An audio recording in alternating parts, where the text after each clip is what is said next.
Freud ने सपनों को भी समझने की कोशिश की।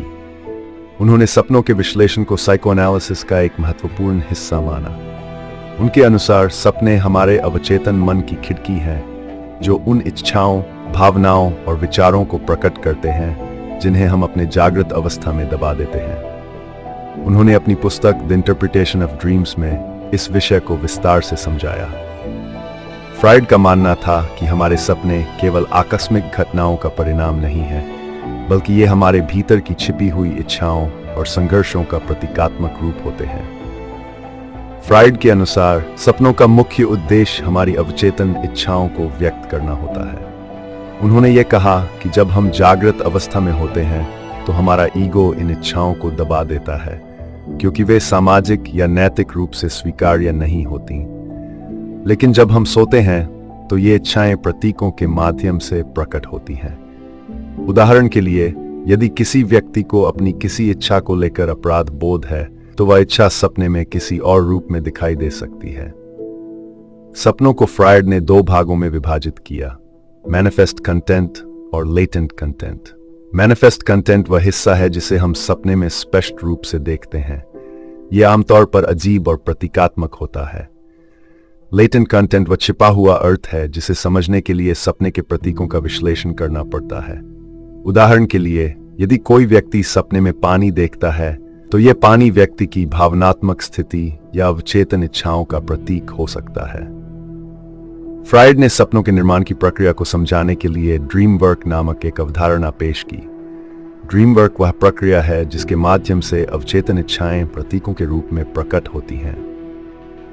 इसमें 3 मुख्य तत्व होते हैं। Number 1, condensation. इसमें कई विचार और इच्छाएं एक ही प्रतीक या घटना में समाहित हो जाती हैं। उदाहरण के लिए, यदि कोई व्यक्ति सपने में एक परिचित चेहरा देखता है, तो यह चेहरा उस व्यक्ति की कई भावनाओं और विचारों का मिश्रण हो सकता है।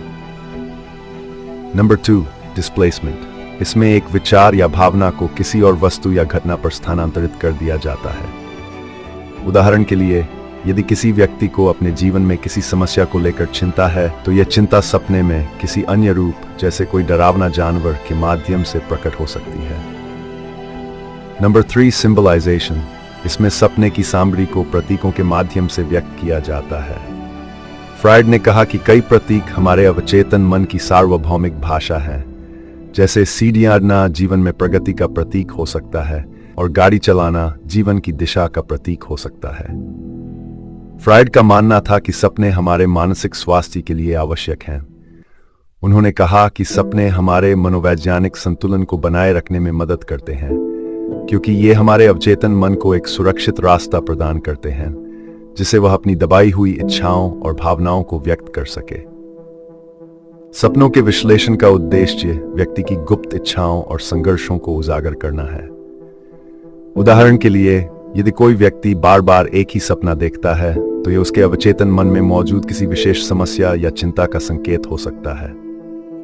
ऐसे सपनों का विश्लेषण करके मनोविश्लेषक ये समझने की कोशिश करते हैं कि व्यक्ति के जीवन में कौन से मुद्दे उसे परेशान कर रहे हैं। फ्रायड के अनुसार सपनों का विश्लेषण केवल मानसिक समस्याओं के इलाज के लिए नहीं, बल्कि व्यक्ति की आत्म जागरूकता को बढ़ाने के लिए भी उपयोगी है। उन्होंने ये भी कहा कि सपनों के माध्यम से हम अपने अतीत, विशेष रूप से बचपन के अनुभवों को बेहतर तरीके से समझ सकते हैं। हालांकि फ्रायड के सपनों के विश्लेषण के सिद्धांत को कुछ आलोचनाओं का सामना करना पड़ा है। कई साइंटिस्ट्स का मानना है कि सपने केवल मस्तिष्क की बेतरतीब गतिविधियों का परिणाम हो सकते हैं और इनका कोई गहरा अर्थ नहीं होता।